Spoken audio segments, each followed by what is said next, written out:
Bună seara, nu știu când vedeți voi acest clip. Momentan este ora 20:45, chiar dacă nu se focalizează pe ecran, că vreau să focalizeze pe drum. Suntem în Peugeot 3008 1.5 diesel GT, echiparea de top, iar acestea sunt farurile full LED care sunt adaptive, printre cele mai bune din clasă. Fază lungă automată, cornering static, dar ele merg foarte, foarte bine. Ia asta e, să punem și tempomatul. Și vorbim în acest clip despre SUV-urile diesel, câte mai sunt, de ce mai sunt, cine le face. Peugeot 3008, o alegere bună în clasa asta, vom trăi și vom vedea, vedem la finalul clipului. Și practic analizăm mașina. Vorbim și despre consum, ia fiți atenți aici. La 100 la oră mașina consumă 3.0. Suntem pe pilot, mașina ține banda singură. Exact, e fix modelul, chiar dacă modelul era pre-facelift, cel din clipul cu sticla, cu celebra sticlă, de au pus sticlă la volan să conducă mașina singură. Tempomatul adaptiv merge foarte bine, iar a început ploaia. Ia viraje singure, distanța o păstrează ok, nu te bruschează, nu dă de volan tare, nu frânează tare, nu accelerează tare. E un sistem de pilot automat adaptiv foarte lin. Mașina e ținută între benzi cum trebuie și după cum vedem acum, urmează o curbă lină. Ea virează foarte, foarte ok. Pe autostradă, la 140 la oră mi-a consumat 7,4. Imediat ce a ieșit de pe autostradă și menții viteza sub 120 de km pe oră, mașina începe să mănânce cu pipeta. Adică de la 7,4 mi-a scăzut la 6,3 în doar 33 de km. Deci nu este rău absolut deloc. Ia să vedem, ia virajul singur, dar după un timp îți mai zice să mai pui și mâna pe volan. E silențioasă mașina, încă n-am apucat să pun decibelmetru pentru că nu m-am dus încă pe traseul meu de test. E silențioasă și pe autostradă, cu toate că are jantele mari. Avem niște anvelope Michelin, o să le analizăm imediat. Acestea sunt luminile ambientale, avem Alcantara și scaunele de Peugeot de GT și GT Line, care sunt un pic rigide. Dar despre asta o să vorbim când analizăm mașina. Și cam acesta este Peugeotul 3008 Facelift. Intrăm în pâine, mașini cu Luci Popa, începe!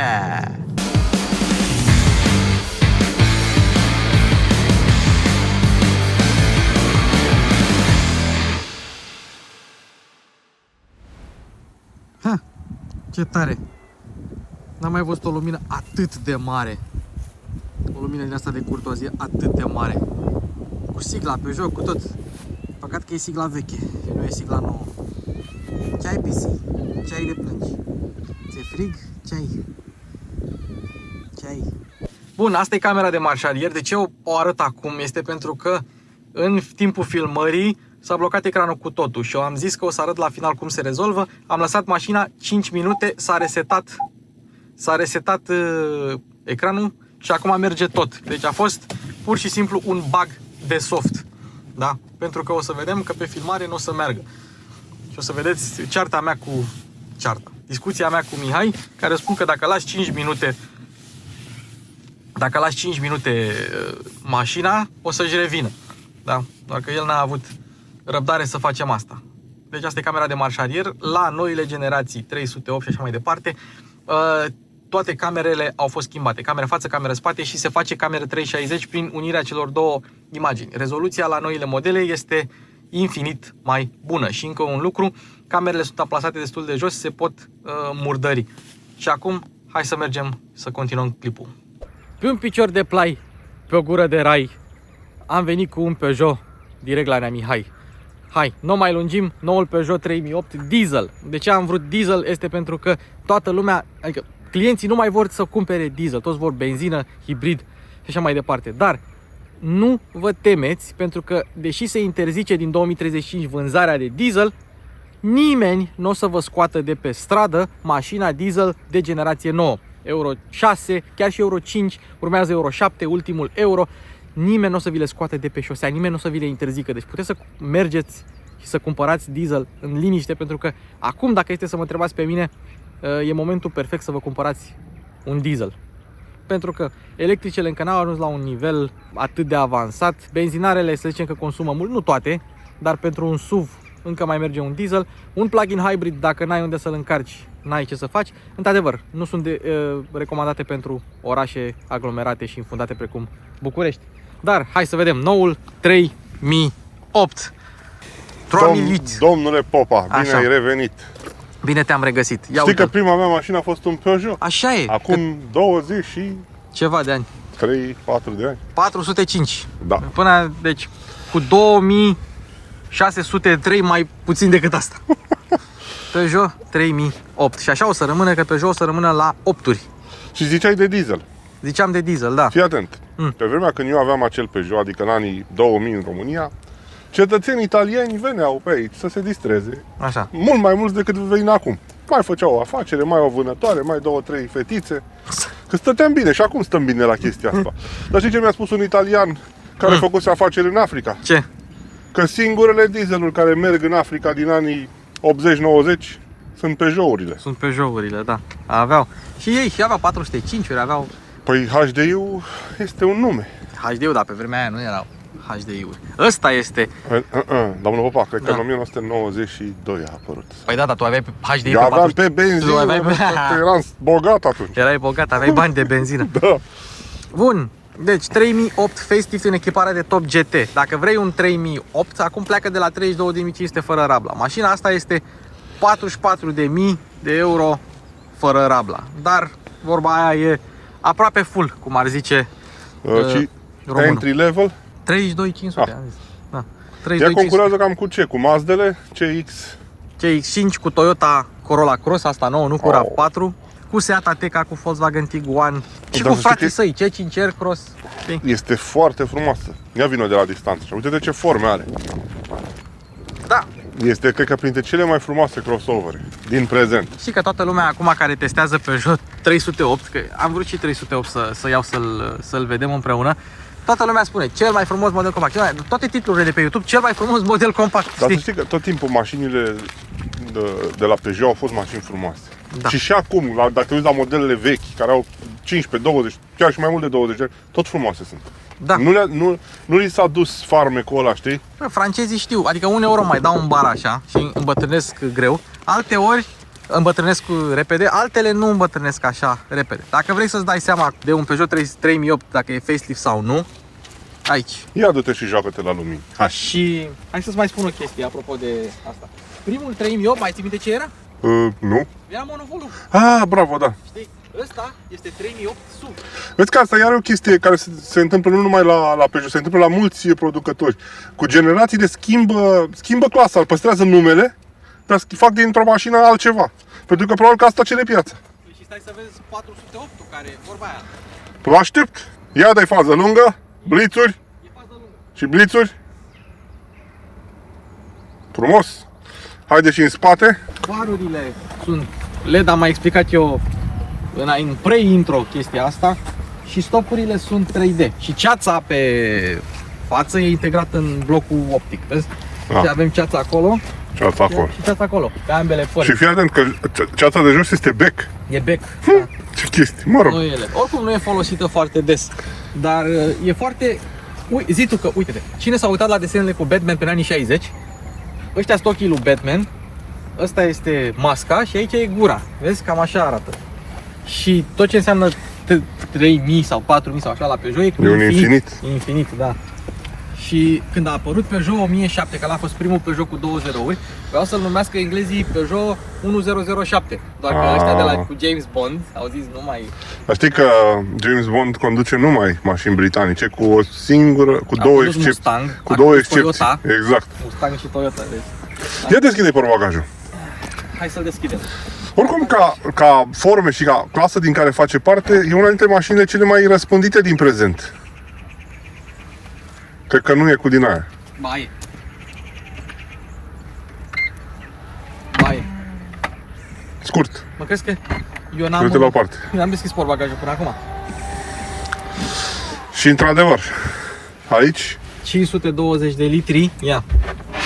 Hop. Oh. Și loc de roată de rezervă dacă vrei așa probabil ceva. că e disponibil în vreo echipare ceva. Sau opțional.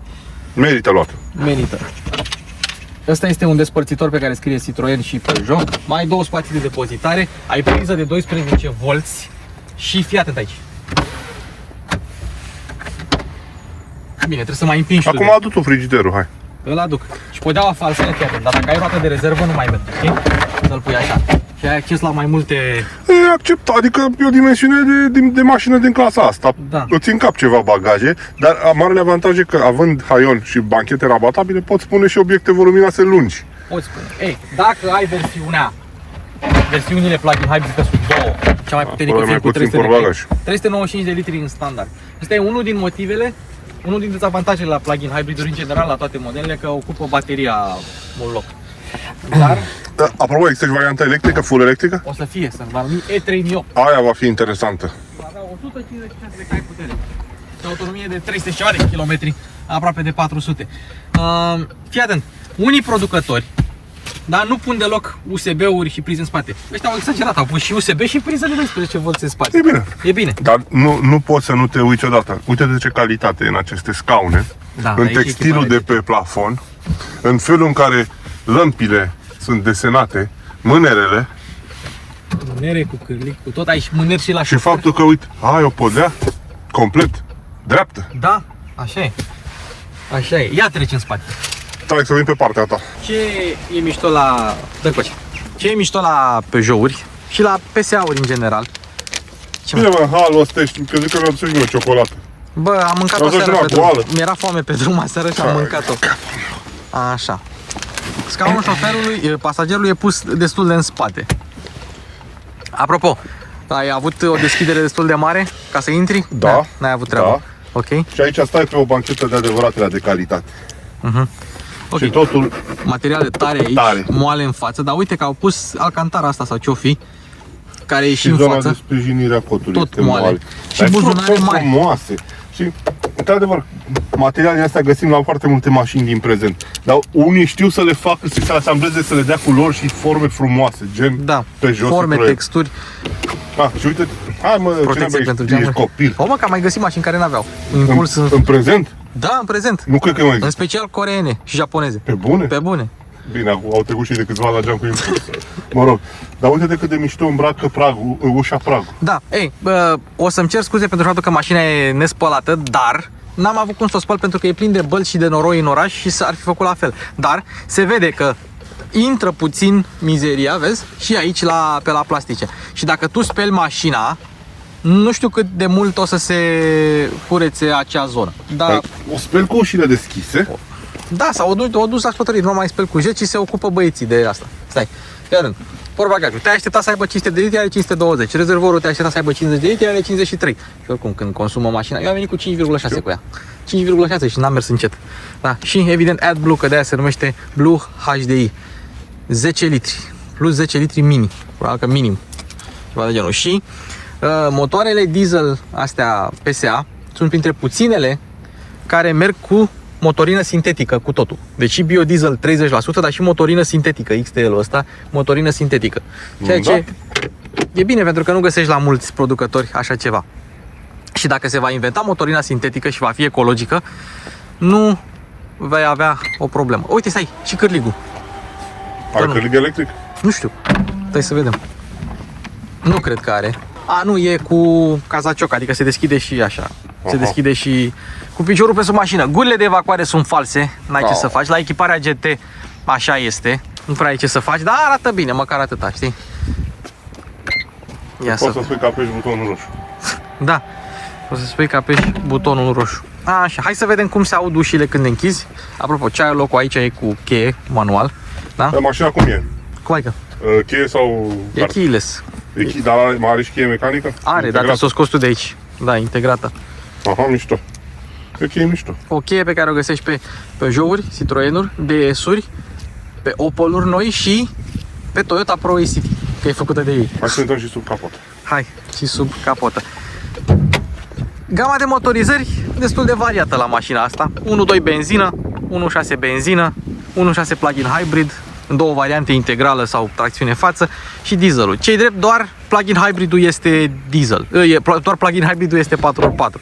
Deci trebuie să te mulțumești cu tracțiune față, dar în ziua de astăzi nu mai sunt așa probleme, că toată lumea și ia SUV-uri cu tracțiune față, inclusiv Tiguan-uri și alte asemenea. Antifonare la capotă și, da. Acest motor este prezent și pe modele BMW? Nu, n-are treabă. Și acel 1.5 de... Ăla e în 3 pistoane de la BMW-uri. Mă scuzați. Ăsta e 4 cilindri, destul de rafinat. Foarte rafinat chiar. Și am plasat foarte jos. Da. Pentru o mașină din asta, care e un pic înăltuță, contează enorm ca motorul să fie cât mai jos montat. Ce pot să spun? Un motor modern. Da, nu... L-am mai prezentat eu pe alte modele, inclusiv pe 308. E rafinat, 130 de cai putere, 300 Nm. Cutia automată e aia iSync cu 8 trepte, gândită și calibrată pentru confort până la urmă, dar mașina are resurse. Chiar dacă pot părea puțin cai putere, are destule... Câți are? 136? 130 în cap, 131, 130,69 dacă e să o luăm așa. Nu înțeles. Și 300 Nm. E disponibil și 2 litri diesel? Nu. Dacă vrei 2 litri diesel, îți iei plug-in hybrid. Decât plug-in hybrid? Nu, plug-in hybrid benzină. Adică în loc de diesel puternic au pus... Pentru că după cât loc e în compartiment, știi, pare un compartiment motor gândit și pentru motoare ceva mai mari. Da, dar e pentru plug-in hybrid. Bine, că nu e greu să-l montezi la un facelift pe viitor, știi? Păi ăsta e facelift-ul, nu o să mai fie. Ăsta e facelift-ul. Și pe pre-facelift era? Cred că era. Dacă nu mă înșel, cred că era. Nu mai țin minte. Noi tot 1.2 benzina am testat când am testat versiunea pre-facelift acum mulți ani. Încă rămâne cel mai vizualizat clip cu 3008 din România. Popa, Da. mergem să ne plimbăm? Mergem, dar hai să arătăm un pic și interiorul, așa, câteva detalii. Îmi dai voie să mă urc pe postul șoferului. Pe postul șoferului. Mențiuni rapide. Bine, hai că arăt dinăuntru. Da. Este foarte frig, nu de altceva. Este foarte frig.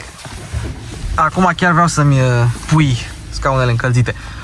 Sunt puse, domnule Popa. Hai să dăm volumul la minim. Fii atent aici. Material moale, alcantara sau ceva textil, nu știu exact ce să zic. Material moale la torpedo. Da? Așa. Aici încolo încep să vin materiale tari, moale aici, tare aici și capitonaj la buzunare în față, în spate n-ai, dar în față ai. Și poziția la volan, ce cauți? Cum faci căldură în ea? Cum faci căldură în ea? E dată pe 23 auto, dar te duci aici.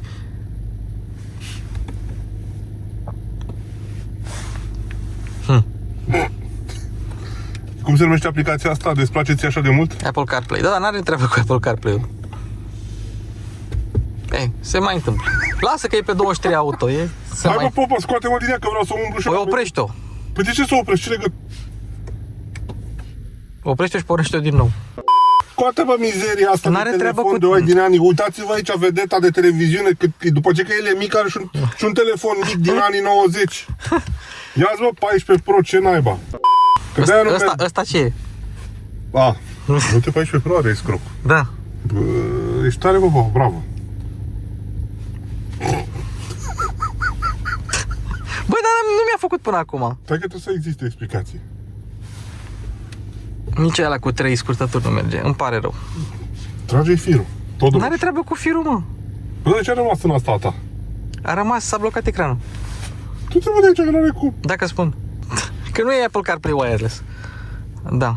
Hai să o închidem și să o închidem, să o oprim mașina și să... Închide, hai să deschide ușor, dar nu te dai jos, nu te dai jos. Nu mă dau jos. Închide. Bă, ai jailbreak pe telefon? Nu. Dar are treabă. Mi-a mers până acum. Niciodată la niciun... 20 secunde închisă. Niciodată la niciun Peugeot nu mi-a făcut așa. Să-mi dai să filmez puțin pe aici. Ia, hai să facem interiorul dacă vrei. Foarte mișto amplasarea asta de card aici, nu? Da, de card, permis de conducere, tichet de parcare, tot ce vrei. Sunt multe. Și uite, arată și cum se pune cheia. Asta pentru ce pui cheia aici? Ca în cazul în care nu recunoaște mașina cheia. Mă rog. Da. Toate butoanele, da, sunt desenate frumos. O să renunțe la ele, cum au renunțat la 308, să le facă digitale, știi? Nu mai așa rămâne. Da, las că e dată pe 23 auto. Îmi pare rău. Stai bă, Boba, că nu se poate, ce n-ai? Nu mi s-a întâmplat la niciun Peugeot așa. Cred că e ceva din telefonul tău, minune. Dar mă, niciun telefon că nu e conectat. Da, bă, că e telefon de rablă, nu? Iar aici iar cineva a făcut-o pentru o mână de franțuzoică. Da. Ia vezi, fă-te pe franțuzoică, că nu-mi intră mână. Păi și ce vrei, să faci telefonul tău? Da, nu, bagă-l pe al tău. Ia. Ca să-l, poate trebuie scos din telefon. Ia deblochează. și dă-i shutdown din telefon. Vezi, climatizarea merge, că se aude, doar că ecranul e... Păi nu, este și partea asta de comenzi intrată într-un... Da, e și partea de comenzi intrată în stand-by. Și încă o chestie este. Tabloul de bord merge. Uite, că e să-l modificăm. Bă, vreau să umblu în acest ecran. Nu se poate să-mi fi stricat. Nu, trebuie să mergem să bem o cola și să așteptăm.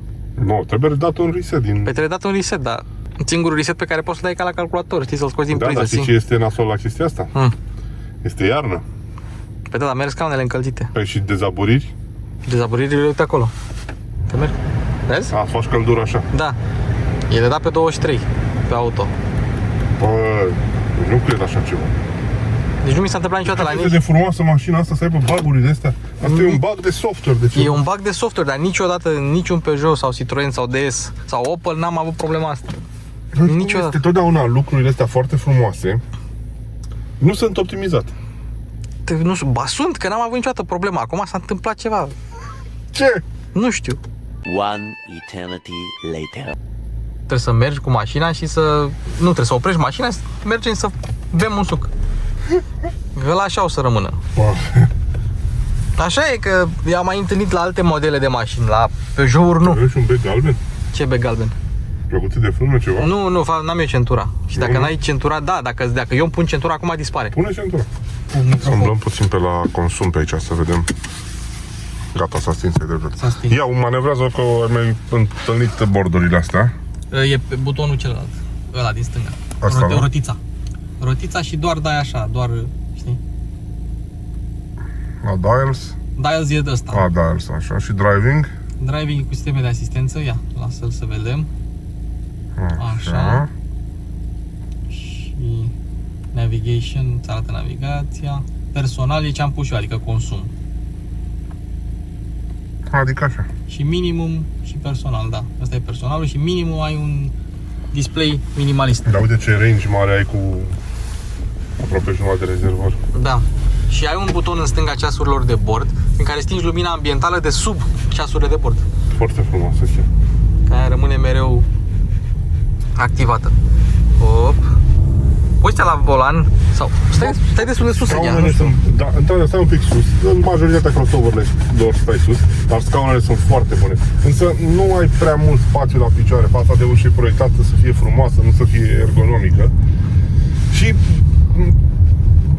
eterna problema generațiilor ăsta cu volanul care îți vine în ceasuri, da? Deci eu nu pot să critic chestia asta pentru că eu stau cu volanul jos și văd perfect. Ei, au făcut-o pentru tine, în sfârșit, o mașină pe gabaritul tău. Pe gabaritul meu. Dar merge frumos, n-ai ce să-i reproșezi, e blând așa, și E blândă, asta e cuvântul. tot timpul modelele Peugeot au avut felul ăsta de mai bine zis, unghiurile de înclinare ale geamurilor, special al parbrizului și lateral, îți dă o senzație așa de luminozitate, chiar dacă ai plafon negru. Da, uite câta trapă ai. Ai plafon panoramic care e și trapă în același timp.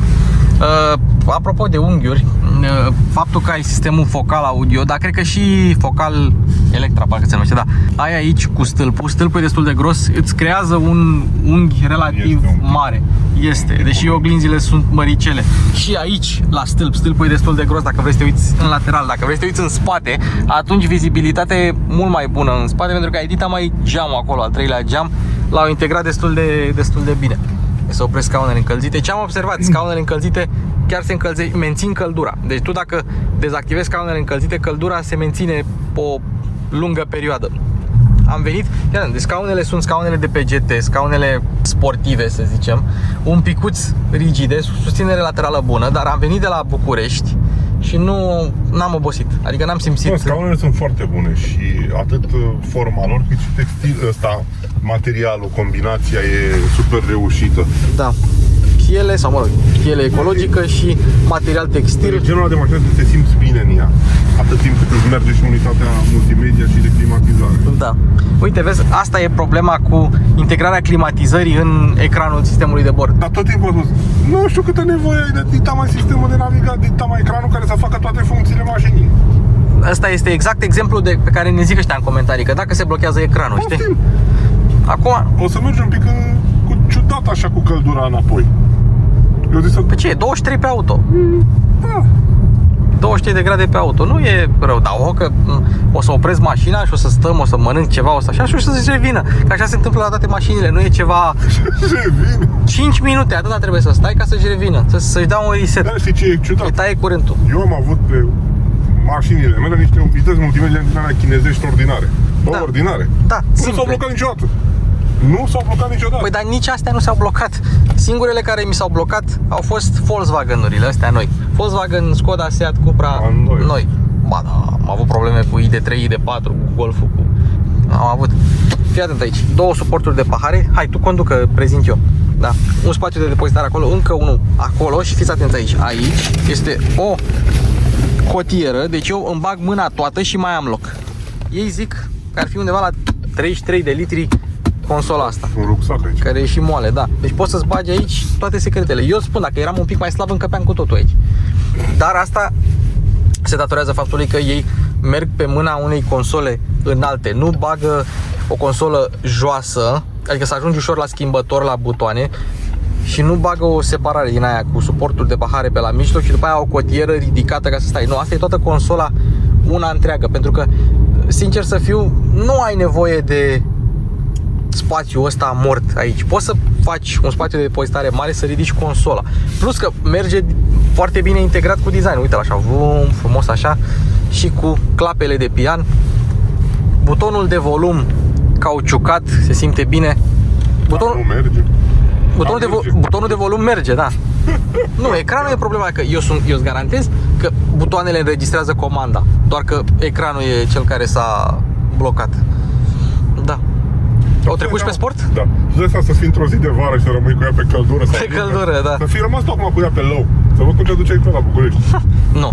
Păi nu mă duceam, o așteptam 5 minute, că atâta durează. Atâta durează.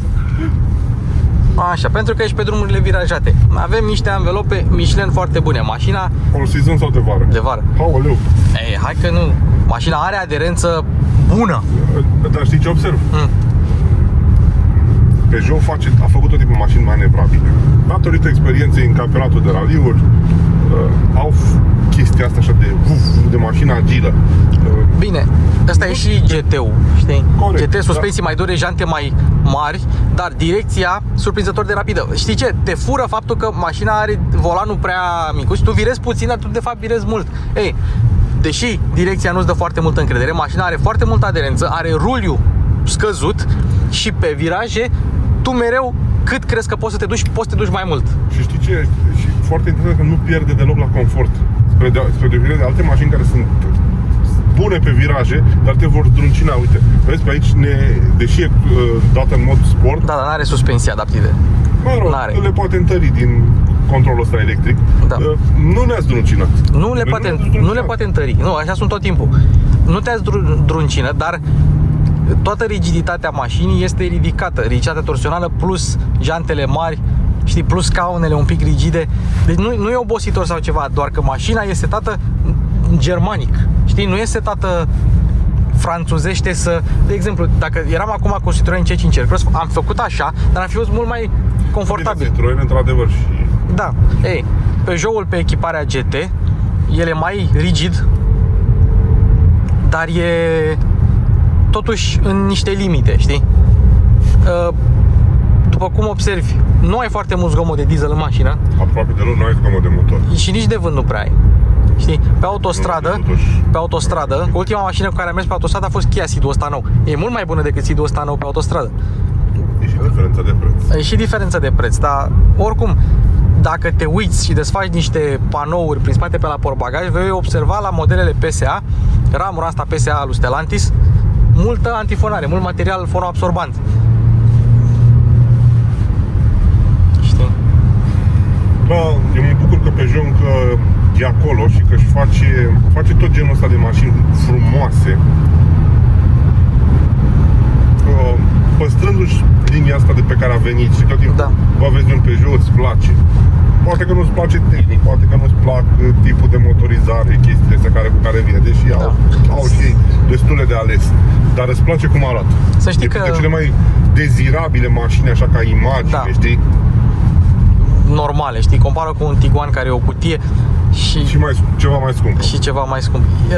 Faza cu 3008 a fost lăudată și niște jurnaliști britanici, evident francezii au lăudat-o că e a lor, dar a câștigat multe premii din astea așa de mașină SUV al anului, mașină de familie, chestii de genul ăsta. Are suficiente avantaje. Uite încă unul. Te ascultă pe drumul ăsta, Pre-facelift. pe pietrele astea, pe nimic. Deci nimic. Nu, de auzit nu se aude, dar le simți, știi? Le simți. Ai jantele mari. Că sunt, garantez că dacă mergem cu unul cu jantele de 17, jantele de bază, știi? Schimbătorul ăsta mie îmi place foarte mult. Acum l-am înlocuit cu țâmburușul ăla de schimbat de trepte. Mie îmi plăcea. Era... E ergonomic oarecum, Da. așa, și vezi, ai pus degetul pe start, nu mai e mâna de aici sau plimbi în altă parte. Asta nu-mi place, sunt prea adânci, prea în spate băgate. Da, dar îl bagi odată și îl lași așa, nu? Da, USB-urile. Le lași așa. Ai și loc de un telefon acolo dacă vrei. Wireless charging ceva? Pe ăsta, nu. Pe echipare, pe exemplarul nostru, nu. Uite, o turezi de o ia dracu și nu e zgomot de diesel de tractor, știi? E un zgomot un pic rafinat așa. Adică nu, cine zice că nu-și ia diesel pentru sunet, poate să și le-a pe ăsta, fără... Spun în continuare că Eu ca și fost șofer, fost proprietar și actual de diesel.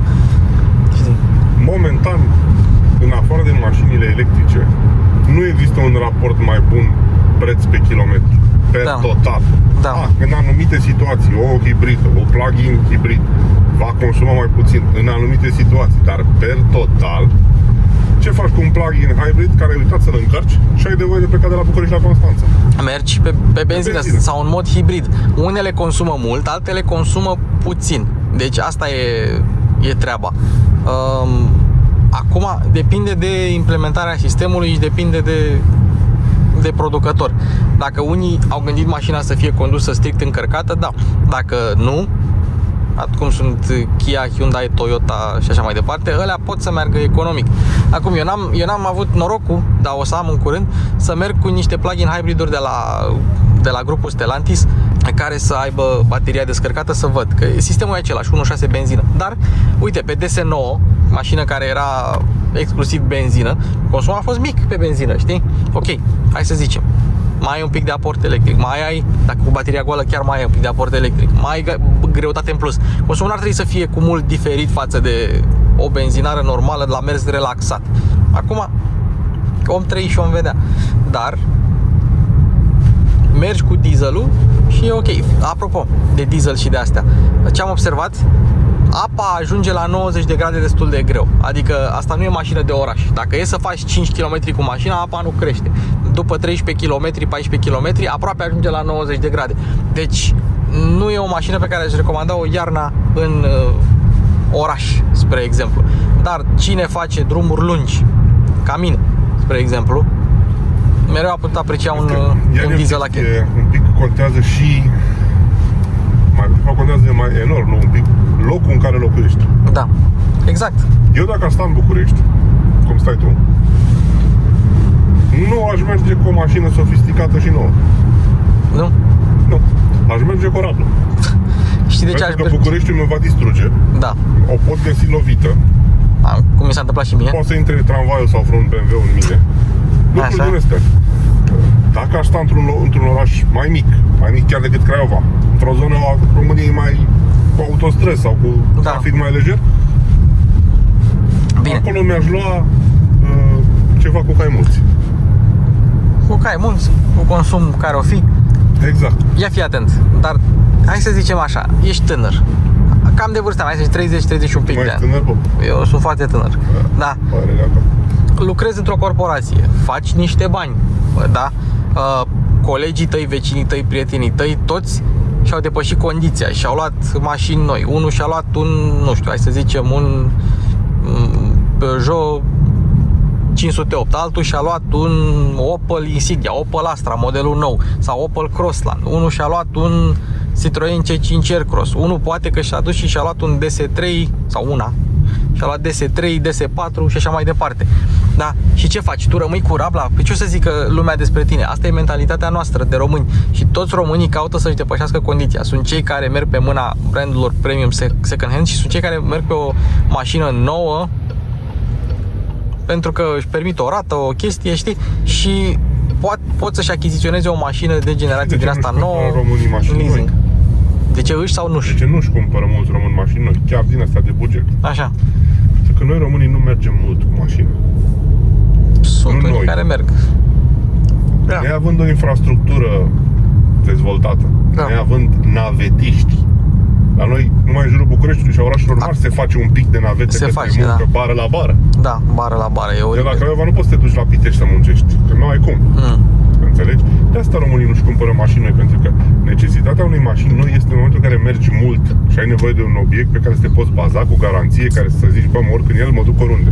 Da. Dacă în românii merg 10.000 cu prețurile astea noi de combustibil maxim, se mergea 14.000 de kilometri media pe an. Media, Cred că da. acum o să fie 10.000.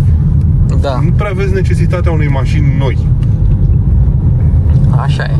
Iar politica statului, prin programul Rabla, prin ajutoarele astea care se dau, favorizează foarte mult mediul economic, mediul de afaceri. Adică o firmă care își cumpără o flotă e foarte avantajată. Atât de... Da. Pe când o utilizator obișnuit ca mine, nu. O să vezi în curând, nu știu când pui tu clipul ăsta, dar eu am vorbit cu un prieten de-al meu care Îl pun lucrează la mâine. Dacia. Mă rog, foarte bine. Și ne-a povestit despre o adevărată mafia tichetelor Rabla. Păi crede-mă, ce om, și printre urmăritori sunt mulți care s-au lovit de chestia asta. E o aventură. Eu am oameni E o aventură care în se programul chinuie să Rabla. primească tichete Rabla, să găsească, Știi ce nu înțeleg? Dar n-ar fi mai ok să dea la toți. Nu să dea la, să pur și simplu să stabilească o politică din asta între stat și importatori. Bă, tu vizi mașina asta nouă, da, bă, uite, eu stat te subvenționez pe tine direct. Nu mai stă cetățeanul X să umble după tichete, că până la urmă tu nici nu știi dacă mașina aia veche a ajuns într-un centru remat sau doar ai un tichet. Da. Că, Cred că a ajuns, că asta e scopul. cred că da. Tichetele au vreun element de securitate? Nu pot fi făcute și așa? Sau? Nu cred. Da, nu, tichetele sunt cu serie de șasiu, Au știi? falsificat în rapoarte cal vertical. Păi da. Ia fi atent. Uite-te pe virajele astea, domnul Popa. Mă uit că eu am venit de la București și știu drumul cu viraje. Știi ce a făcut Ministerul Mediului? Ia. În rog să suplimenteze programul Rabla. Au cumpărat becuri de milioane de lei. Becuri ecologice de milioane de lei. Pentru că e un program Rabla de becuri, știi? Să-ți achiziționezi becuri sau ceva de genul. Mă rog. Exact. Nu avem o strategie din asta bine implementată. Și din nou, tot același minister al mediului. Câte împăduriri a făcut anul ăsta? Câte curățări și dragări de gunoaie din apele râurilor?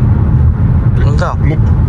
Noi degeaba venim cu niște măsuri din astea draconice pe o parte, când de fapt noi trebuie să facem niște măsuri să compensăm stricăciunile care le-am făcut până acum în natură.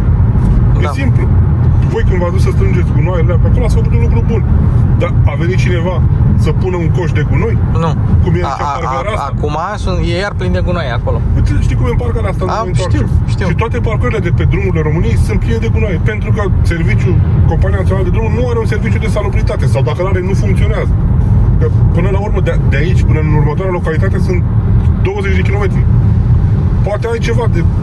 ai vărsat cafeaua pe tine și vrei să arunci paharul, îl arunci pe geam. Bine, noi nu-l aruncăm pe geam, dar jumătate din cetățenii României îl vor arunca pe geam. Așa e, Pentru și că țigări și... nici măcar unde să-l pună. Și nu au nici chestia asta, știi, să fie un pic, bă... Poliția te sancționează toată ziua pentru centură și telefon. Maxim radar. Da. Ai auzit pe vreunul că l-au sancționat pentru că a aruncat gunoi pe geam? Nu. Nu. Pe mie era să-mi ia certificatul că mi se arsese un bec. Arablele care umbli. Fii atent, ce mi-a povestit cineva care are... Uite, parcare nouă amenajată. Da, o bară de mașină și niște gunoi. Mamă, dar e oribil, totul e plin de gunoaie și în pădure și tot. Da, fii atent, ce mi-a spus. Care are un ginere japonez. Mi-a spus așa că ginerele are mereu saci de gunoi la el, plăsuțe mici de gunoi, aruncă gunoaiele în acele plăsuțe și saci de gunoi și le aruncă acasă la coșul de gunoi, nu le aruncă în tren sau în locurile publice cu coși de gunoi, pentru că de ce să vină altul să strângă după mine? Japonezul De ce să vină la școală, tu la școală Da. ce ai învățat? Matematică și fizică. Da, și religie. Mă rog. Știi? Fiecare are putem să aducem japonezi, că știi ce s-a întâmplat când a venit atunci primul ministru al Japoniei? Ce s-a întâmplat? Nu l-a așteptat nimeni din partea asta, s-a dus omul să viziteze muzeul său. Da. Hai. Bun, mașina. Deci cum se pare că merge? Bă, îmi place. Îți place? Parcă ai nevoie de puțin mai multă putere. Dar poți trăi și cu asta dacă nu ești un vitezoman, dacă nu ești un împătimit al depășirilor în trombă și chestii din astea, știi? Da. E de poliție. Ți-a zice cât e viteza legală pe Waze aici, dar nu mai merge. Asta e în grafic. Suntem în grafic. Nu. Și poziția la volan e destul de Deci înaltă. foarte bună vizibilitate, să știi. În afară de unghiurile, da. Care e un pic după stâlp, adică deja când te-ai uitat acolo ai cam trecut de Da. chestia respectivă, știi? E primul lucru pe care l-am observat după ce am luat mașina, știi, când m-am asigurat să ies pe principală. Nu e o mașină rea deloc, să știi. Nu e o mașină rea deloc. Nu. Și încă o chestie. Deja o să fie în comentarii până să ajung în punctul ăsta oameni care o să spună că prețul e mare. Da? Dar și calitatea e. Stai puțin.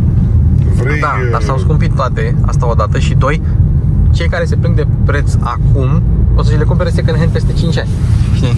Când nu o să mai fie relevant. Într-adevăr, asta e o chestie la noi tipic românilor, că domne cu banii ăștia, dar Cu banii ăștia. nu poți niciodată compara un lucru nou cu un lucru uzat, indiferent ce a fost ăla uzat la viața lui, știi? Vei cumpăra tot timpul un lucru uzat. Dar știi cu ce trebuie raportat? Cât ai zis asta? 33? 32.500 de bază și asta e 44. GT, full, știi? Cât este cel mai scump Logan?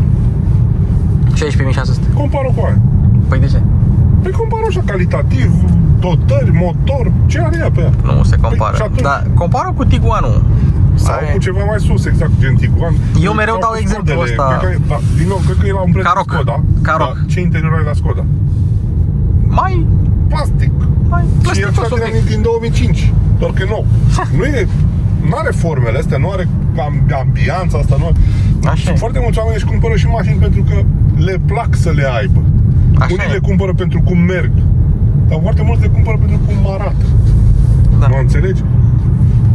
Într-adevăr, gama asta de client care își permite o mașină pe la 40.000 de euro nu e foarte largă în România, dar ce am observat eu ce am vorbit eu cu oamenii care își permit astfel de mașini este că nu se plâng de prețul mașinii, nu se plâng de asta, doar își cumpără ceea ce le place, știi? Adică ei nu au problema asta aoleu, e mașina scumpă raportată la... Exact. Dacă ei își Știi, permit... sau ai până pe la 20 și ceva de mii, 25 de mii. Și acolo e o mare bătălie, știi, între ce poți să-ți oferi pentru 20 și un pic de mii. Da. Mă înțelegi? Păi gândește-te. Dar deja mai sus... Da, gândește-te ce poți să model Volvo? Volvo are o mașină la fel de frumoasă și are interior la fel ca asta. XC40, dar aia e mult mai scumpă. E bravo, asta, adică ca frumusețe stau una Da. lângă alta, ca materiale nu mi se pară. Da, Bine, la Volvo probabil e da. Uite, asta e 44. BMW-ul ăla X1 de l-am condus noi cu la 3 54. Da. Acum știi că e prietenul nostru, dar nu pot să spun. Poți să spui dacă vrei. Chiar eu râs de mașină. Pe bune. Adică mai bine o cumperi pe asta sau îți cumperi Volvo ăla decât Da. să-ți cumperi un BMW din ăla. Că BMW nu e făcut să facă lucrurile alea. Da.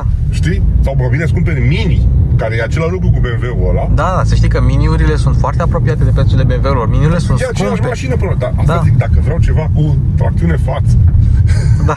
îmi cumpăr Mini. Dacă vreau să aibă și imagine, să aibă și așa mai departe. O să pun eu la final de clip și să vă spun cum am rezolvat problema cu ecranul. O să vă zic. Asta ca să nu rămânem așa. Dar ați văzut în pre-intro că mergea. Adică atunci când am făcut eu intro-ul ăla cu mergem la Craiova. Prea multă electronică în mașini. Obiecte care stau în frig, stau în cald, suferă cicluri din astea încălzit, oprit, încălzit, răcit de mii și mii de ori. Păi gândește că un televizor din casă nu are ciclurile astea de pornire-oprire. Că îl pornești o dată de ori pe zi, probabil. Lumea se întreabă, aoleu, de ce este camera de marșalier sau de ce sunt ecranele atât de scumpe? Știi, când le cumperi, E foarte multă tehnologie în el. e multă testare. O cameră de telefon care are o rezoluție mai bună decât o cameră de marșalier de mașină normală. La telefonul în frig afară, o Da. să vezi tu peste o lună. Exact. Ei, asta trebuie să stea la minus 30 de grade să meargă și să stea la 40-50 de grade în soare să nu se topească. Și de-aia sunt atât de scumpe. Și, uite, sunt curios dacă o băgăm în marșarier, dacă pornește camera. Am băgat-o și n-a pornit. N-a pornit? Nu. Acolo, parcat. Da? Da. Mă rog că până filmăm cealaltă mașină o să stea oprită, O să stea oprită, da. Da, eu zic tot timpul, când îți cumperi o mașină nouă, bă, gestionează cu atenție ce vrei și ce nu vrei, ce-ți trebuie pe ea, ce dotări. Știi? În ziua să toți folosim telefonul mobil pentru orice. Da. Dacă ai un Bluetooth și niște boxe de calitate, e suficient. Da, și focalul Electra chiar se aude bine. Chiar se aude bine. Chiar se aude bine, mai bine decât m-aș fi așteptat. Ia să Să mai vedem. aduci modele pe joc în fac. Poftim? Să mai aduci modele Îți pe joc aduc, îți aduc. 308 nou, trebuie neapărat să-l vezi. Ăla o să-ți placă. El are mai multă electronică, dar niciodată n-am avut probleme cu display-ul la el. Oricum, am zis, o să arătăm la final Cum s-a rezolvat? cum s-a rezolvat. Deci dacă vreți să vedeți cum s-a rezolvat, rămâneți până la finalul clipului. Uite, cum să speli tu mașina când vii aici, da, și ai Astea sunt orașe. lac de acumulare. Da. Păi dar numai aici s-a murdărit mașina, s-a făcut. Voi câta placa avea cu camionul ăla Păi le folosesc să pună pluguri la ele. să pună pluguri. Mașinile Nu astea mai ninge la noi. Never say never, popa. Vând teren în zonă telefon. În zona telefon. Păi vezi că apar în toate clipurile noastre. Da, Că da. tu să ajungi la zona cineva. Știi care e chestia? Vezi că ni se spune, domne, mașinile poluează, producerea lor poluează. Într-adevăr, despre mașini electrice, producția lor poluează.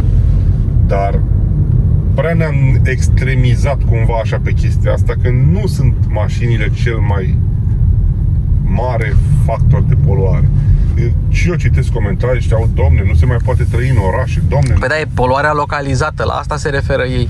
Asta e beleaua. Bă, da, și merg în spatele unui autobuz din București și rămân afumat. Asta zic, bă, problema nu e o mașină că e mai veche și poluează, problema e o mașină care nu e pusă la punct tehnic că poluează, care a trecut și trece și așa mai departe. Popa, tu vezi ce e parcare acolo. Da. Să nu faci noi schibiție cu ea. Nu E fac. pe jos. Nu faci. Tocmai de-aia o să conduc eu. Bine, conduc tu, dar vreau și eu, măcar să o trec pe listă. Știi că asta este a 997-a mașină pe care am condus-o vreodată? 998, 99, 1000. Care e 1000, mă? Asta e 997, aia e 998. Acum mea ai mers. Am mers cu asta. Hai, spune poezia. Spune poezia. Mulțumim pentru atenție, acesta a fost Peugeot 3008 Diesel. Și după cum vedeți, încă mai este o mașină viabilă în anul 2022.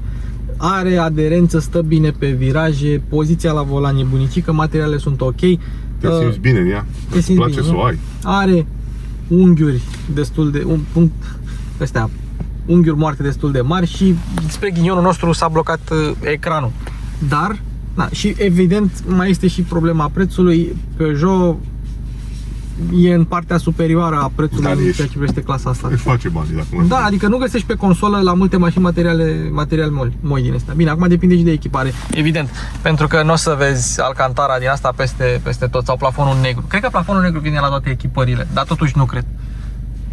Oricum, ia, bagă în marșarier. Hai să mai încercăm o dată.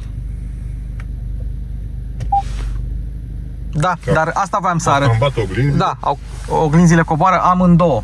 Exact. Bun, abonați-vă la... Nu. Bine. Ai văzut că a dispărut. Dar cum aflăm consumul mediu? Păi, mediu, stai un pic, stai.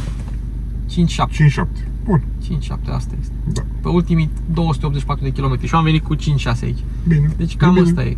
Eu am ieșit din București undeva la 5-9, am ieșit din București. Deci, noi avem două canale și lucrăm împreună, da? Mașini cu Luci Popa, Automasterchef by Mihai Popescu. Nu pot să vă spun decât că dacă... Apropo, hai să vă spun un lucru. Canale precum Dorian Popa, canalele de manele, canalele așa, sunt urmărite de oameni, de copii în general și de oameni care au un pic mai mult timp liber. Când dau mai mult timp liber, dau subscribe. Da, oamenii, publicul nostru e un public ceva mai vârstnic. Și felul în care noi am făcut clipurile am nișat oarecum publicul. Publicul, și da, YouTube exact. știe lucrurile astea și Exact. nu recomandă decât unui număr finit clipurile. Publicul nostru, da, nu e obișnuit să dea subscribe, așa că dacă vă place contentul, vă rugăm să vă și abonați la ambele canale, și la canalul Daniel Leulescu, și să ne susțineți în continuare. Noi v-am pupat, ne vedem data viitoare Bye bye! și spuneți în comentarii ce părere aveți voi despre Peugeot 3008.